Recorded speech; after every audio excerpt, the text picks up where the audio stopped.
Base sa akong na-experience sa akong kinabuhi, isip sa akong pagkatawhanon, ang ako rang nasabtan nga unsa ang kangitngit kung moabot na ang kagabhion o kung mo burn out na.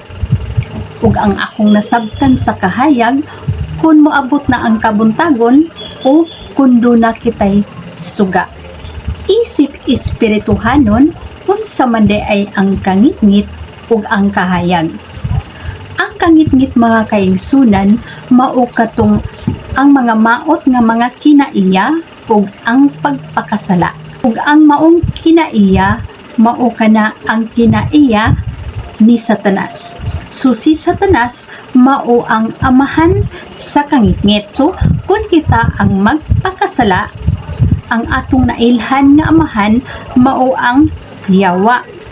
Ug atong mabasa diha sa Salmo kapitulo 27 bersikulo 1 nga nag-ingon, ang Ginoo mao akong kahayag ug ang kaluwasan. Busa wala ako'y gikahadlukan. Kung kita nakasunod na sa atong Ginoong Hesukristo mga kaigsunan, ato nang ma-realize nga dili kita magpaapekto kung kita anaa na sa kahayag tungod kay kini siya litag dena siya sa yawa. Ang kahayag nagpadayag sa presensya sa Dios ug naghatag kini kanato og kaluwasan.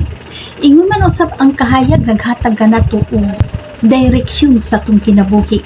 Ang kinaiya sa usa ka tawo nga anaa sa kahayag mapaubsanon, manggiluyon, manginghatagon, masinabtanon ug labaw sa tanan adunay gugma.